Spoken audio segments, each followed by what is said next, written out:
Ironically, it sees Saudi Arabia more as a threat to its interest than Iran. Even today, even with the conflict where it is, it still fears at some point Saudi Arabia will swallow it up. In late April, the UAE walked out of OPEC. It had been a member for nearly 60 years. Now it can produce as much oil as it wants, and no one can produce it cheaper. And oil is only part of the picture. It's also avoided the spotlight for a long time as well. And it's managed that space extremely well. The UAE, a small country with enormous wealth, has been quietly building military alliances, trade networks, and a deep partnership with Israel over the past 2 decades, while at the same time drifting further from Saudi Arabia, the dominant power in the region. How did the UAE get here? What's driving their expanding influence? And how is it balancing relationships with Washington, Beijing, and Saudi Arabia? As an emerging or a rising middle power, we'll start to see some of the cracks, some of the ugliness there. This is Global Insights by Network 2020. Today, Abu Dhabi's Ascent.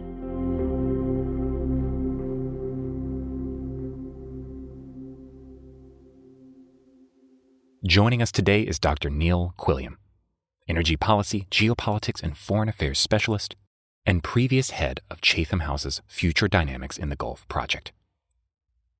Our conversation is moderated by Courtney Doggard, president of Network 2020. Thank you, Neil, so much for joining us today. It's such a pleasure to have you here. Before we get to the news hook that really prompted us to have this conversation, I wanted to talk a little bit about your experience. And one of the reasons why we wanted you in particular is because you have this energy experience, you have this understanding of the politics, and you've lived and worked in the region, which I think is critical. So having lived and worked across Saudi Arabia, UAE, and Jordan, and across all of these sectors of government, energy, geopolitical risk, what did working in the region teach you about the UAE that someone who might just be looking at, let's say, headline diplomacy or energy policy might miss? Thank you. Thank you very much for inviting me today, and thank you, very much for the question. I think living and working in the UAE, what I really learned was that you cannot study it, you cannot understand it from the outside. It is a highly securitized, from a domestic intelligence point of view, it's a highly penetrated country. It presents itself as being open, and it is open in many ways. And it has ministers of tolerance, and it's had ministers of happiness. And it does look in some way like a great place to live and work, and it is within certain confines. It's UAE. I mean, UAE is run by Abu Dhabi. It looks like a very nice, shiny sweet, but when you unwrap it and when you bite into it, there's a bitterness there, and that's not absolutely clear. You can visit the country many times. You can live and work there and have very little understanding of that. But because of the nature of my engagement in the country, I saw some of the ugliness, which has never ever gone away. And what's very interesting for me is that the UAE is probably amongst the Arab states in the region. It's managed its public relations far better than any other country there. And it's managed to present itself in such a positive way. And in other ways, I mean, you've alluded to the FT series. It's also avoided the spotlight for a long time as well. And it's managed that space extremely well. But I think as it becomes more prominent, as its role becomes more prominent, as it sees itself, and it very much does, as an emerging or a rising middle power, we'll start to see some of the cracks, some of the ugliness there. Thank you. One of the reasons why the UAE is currently in the spotlight is because of its decision at the end of April to leave OPEC, which has really brought it into the less in the shadows, let's say. It's now no longer bound by production quotas. It has tremendous capacity. And as the leaders said, it was a decision that was based on their own strategic and economic vision for the country. So I'd love to hear your take on this. What changed, and how does this play into that larger strategic and economic vision? Yes, thank you. For those of us who watch it very closely, we look at the energy picture, and we certainly look at OPEC and the region. I mean, it came as no surprise. It was clear to me and others, not just me, of course, that the UAE was contemplating leaving back in 2020, 2021. There were clear signs that it was very unhappy, uncomfortable, having to stick to a quota, that was based on a formula that it felt underrepresented its productive capacity. It felt that Russia was continuously cheating. It felt that the Iraqis were continuously cheating. The Kuwaitis were continuously cheating. It wants to have that independence of action. It's been concerned for quite some time that it has a tremendous hydrocarbon endowment underneath the sea or underneath the land, and it does not want that to become a stranded asset. It wants to be able to monetize that at the speed and the pace at which it can do so. And it felt that operating and staying inside OPEC was always going to be a constraint on that, and a constraint on increasing investment and sort of working those assets. So it was, to me, it was fairly well telegraphed. The timing, obviously, very interesting. It chose its moment well in the midst of the of the conflict.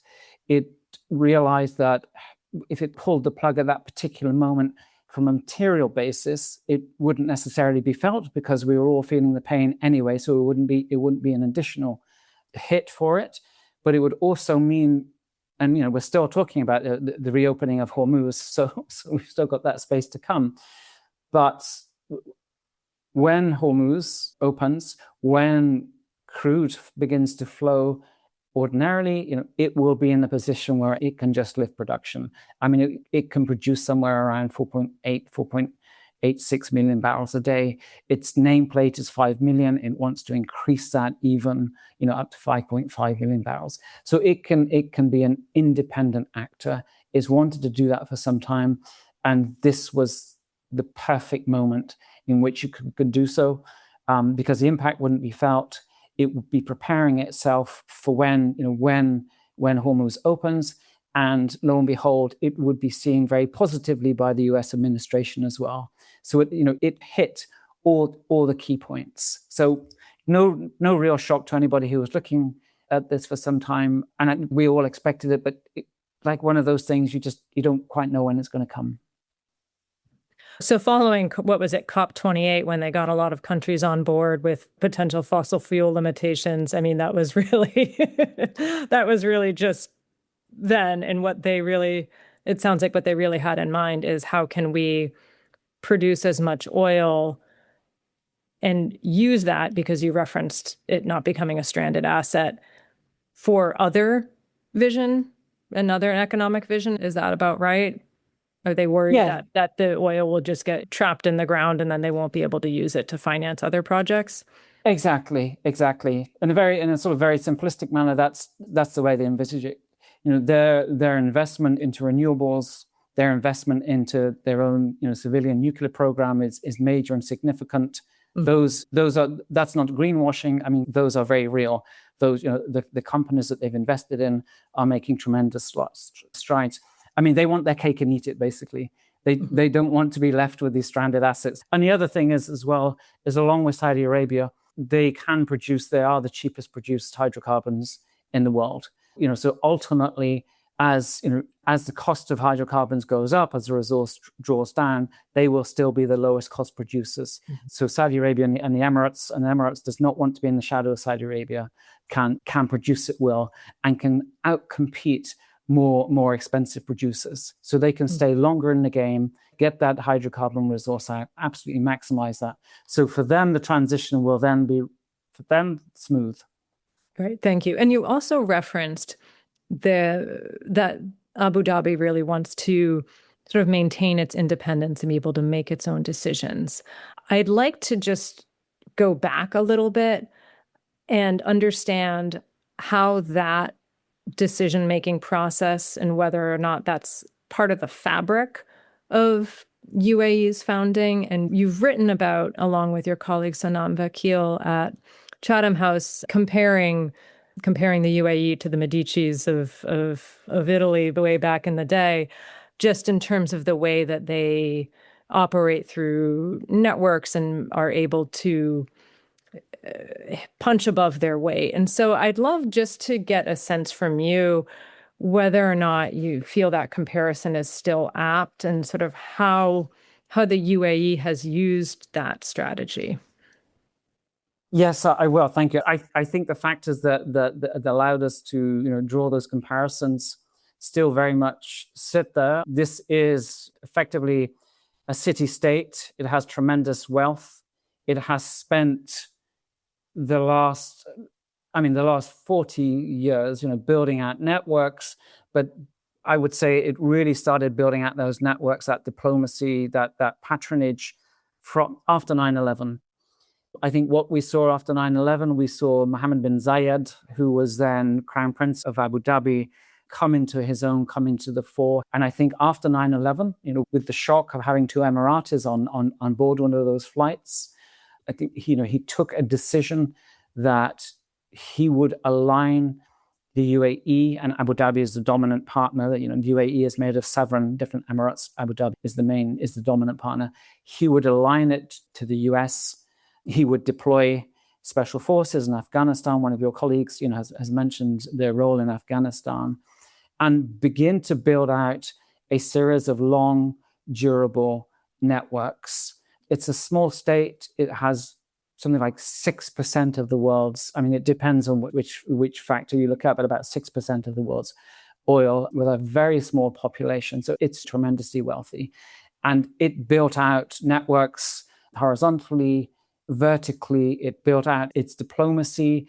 It's a small state next to Saudi Arabia. It sees Saudi Arabia, ironically, it sees Saudi Arabia more as a threat to its interest than Iran. Even today, even with the conflict where it is, it still fears at some point Saudi Arabia will swallow it up. Qatar has a similar concern and fear.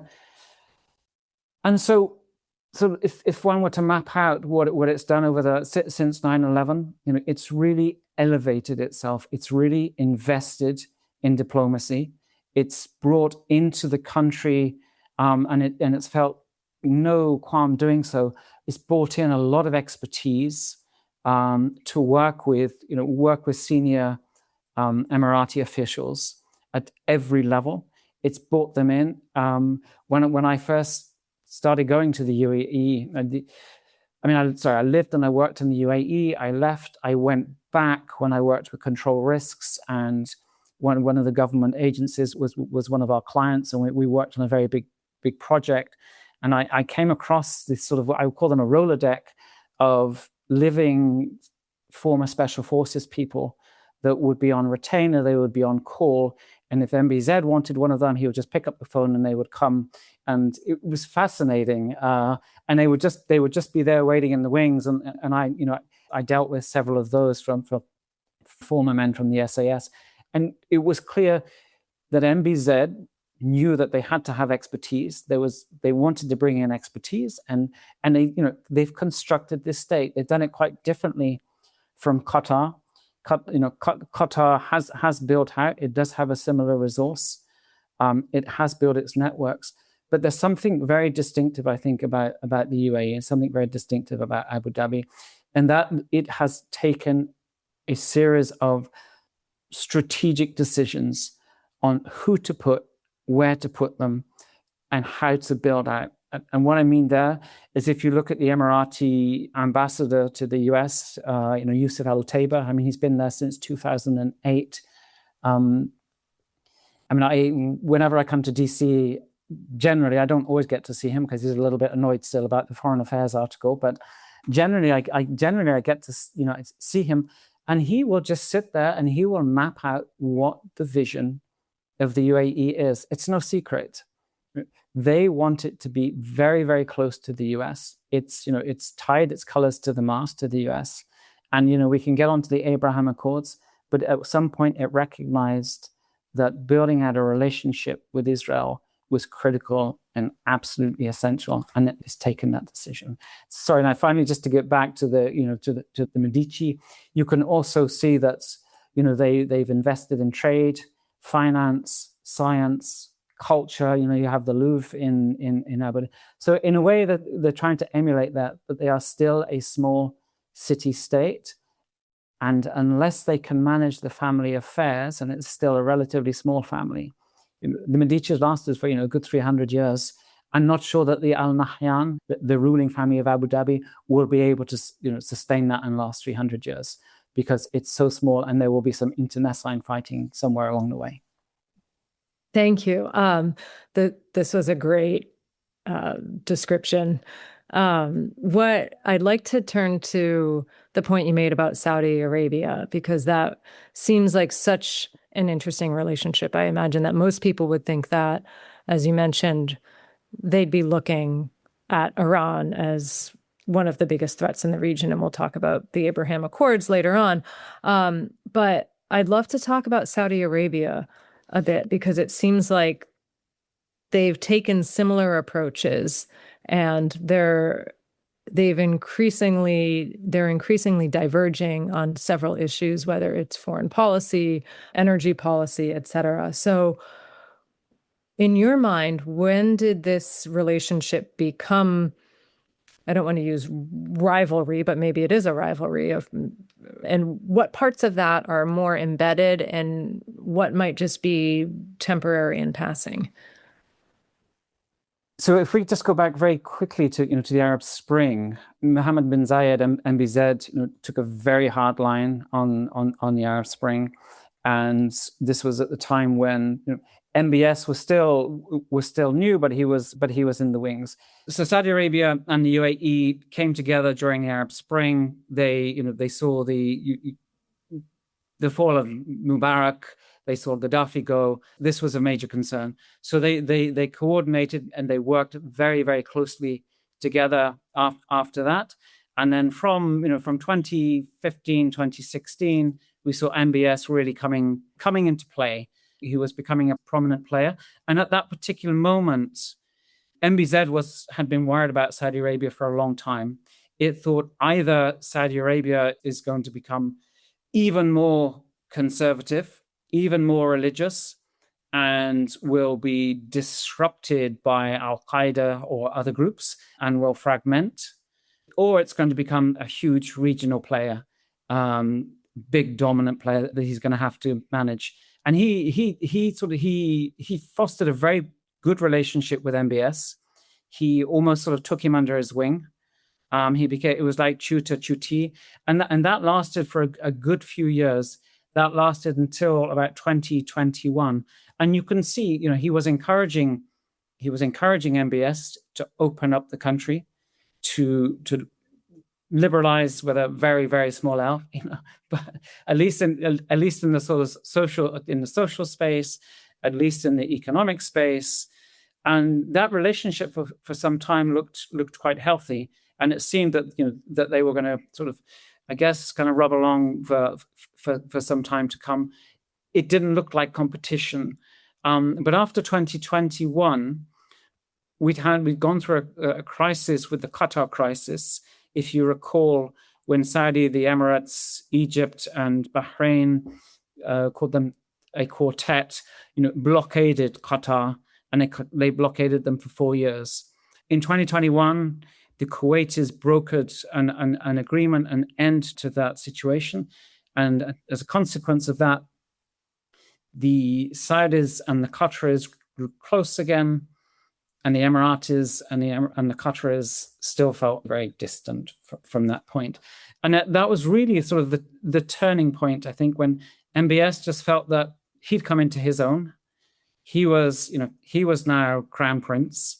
He did not think that he nor Saudi Arabia should be following a small country like the United Arab Emirates with its tiny population. And we begin to see a competition playing out.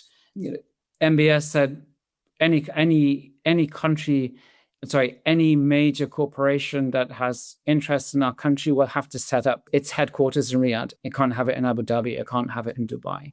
I've worked on a number of projects in Saudi where the test case comes down, and they would come to me sometimes. It would say, is Dubai doing this?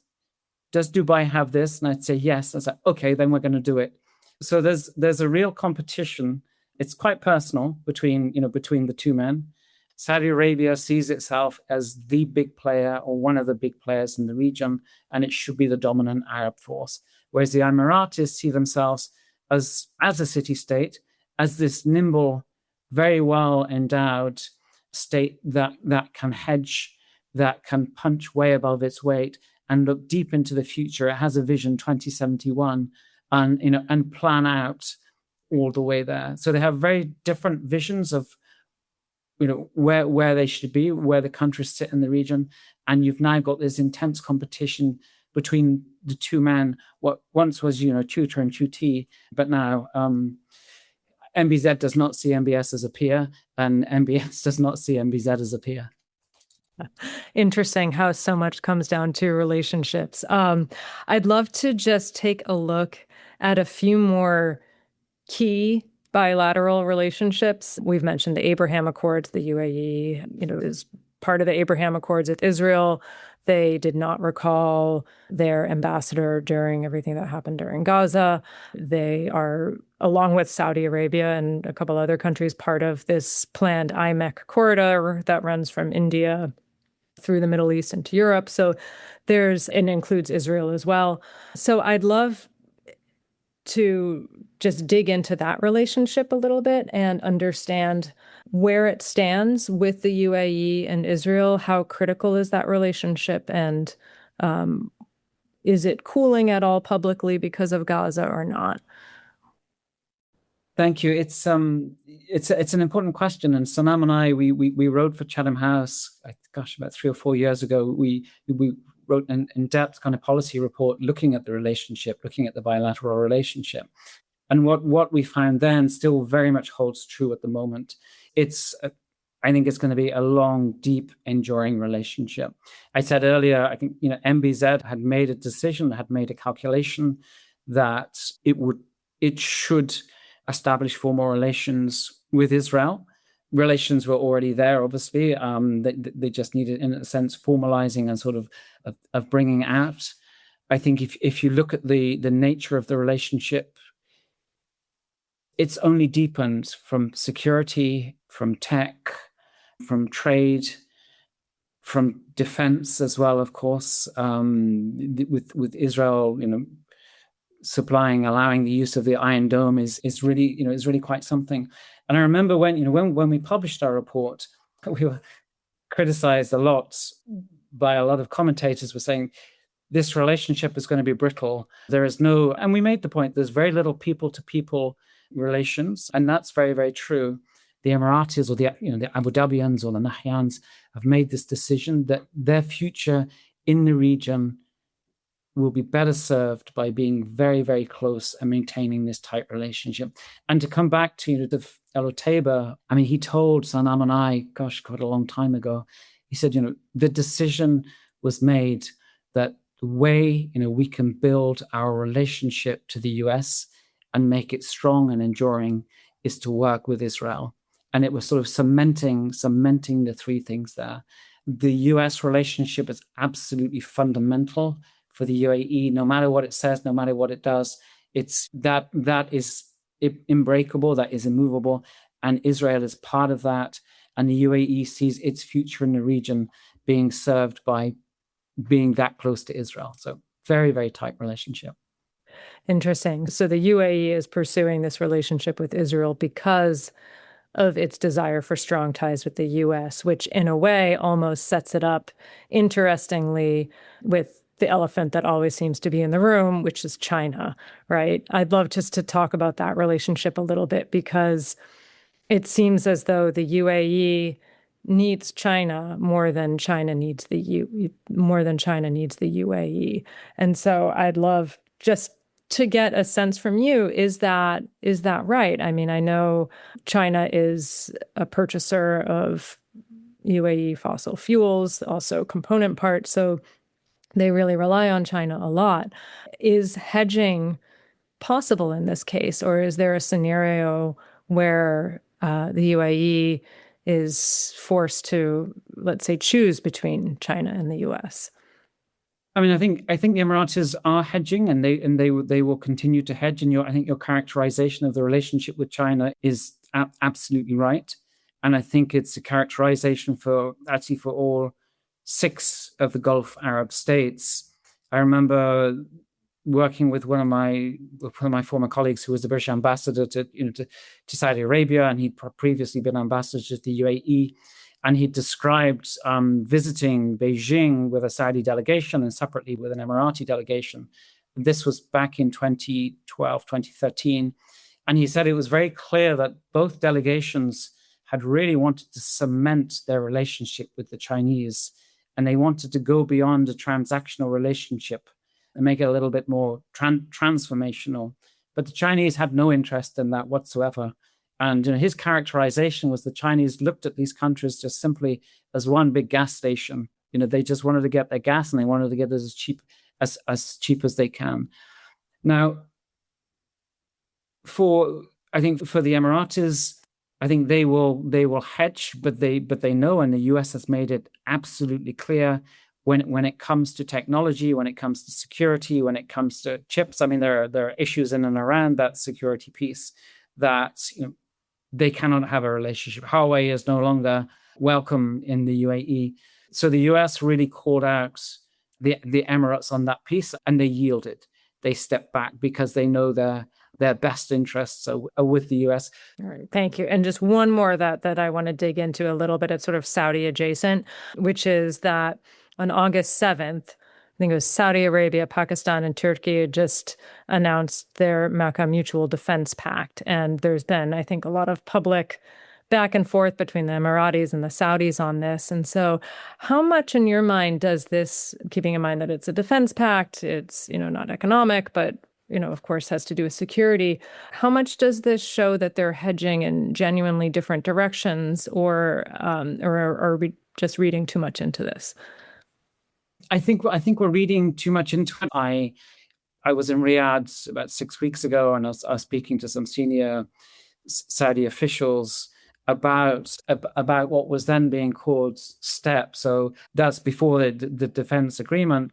So that Saudi, Pakistan, Egypt, and Turkey. So it was called STEP, and this is an initiative driven by Saudi Arabia to bring those 4 states together. Obviously, Egypt hasn't come part of the defense agreement, but to bring them together so they could coalesce around key common interests. And I asked them very directly, is this like an early formation of an alliance? It's not. They have such different interests, right? They have such different conceptions of threat, and they also operate in different subregions as well. So it's a nice thing to maybe coordinate or cooperate to a certain degree on some issues, but I don't see it as something solid. And it's counterpoised to the Emirati, to the Israeli relationship, whereas I see that as very, very strong. And I think this is some kind of building on the side, trying to see what might work and how they can make these pieces work. Great. Thank you. I'd love to just do a really quick lightning round. So just a few questions, if you can kind of give the headline answer, like one sentence each. Is the UAE's hedging strategy still working, or is 2026 the year that it broke? I think it's still working. I think that MBZ has been able to use his brother Tahnoon to figure out that it has a response mechanism that they can activate very, very quickly. Excellent. What's the biggest misconception about the UAE right now? That it has been the most targeted state from Iran. Kuwait and Bahrain by now have taken far more hits than the UAE. Interesting. I did not know that. What's the one development that you think everyone should watch next?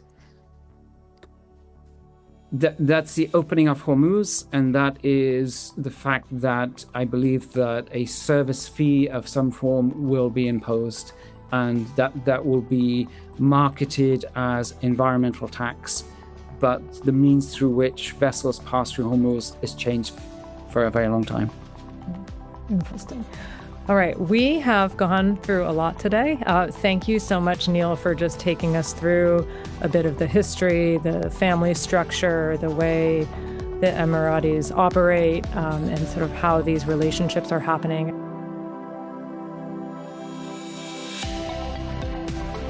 Thank you for joining us on this episode of Global Insights. You can subscribe to Global Insights on Apple Podcasts, Spotify, or wherever you get your audio. For more analysis, events, and ways to connect with our community, click on the link in the description. See you next time.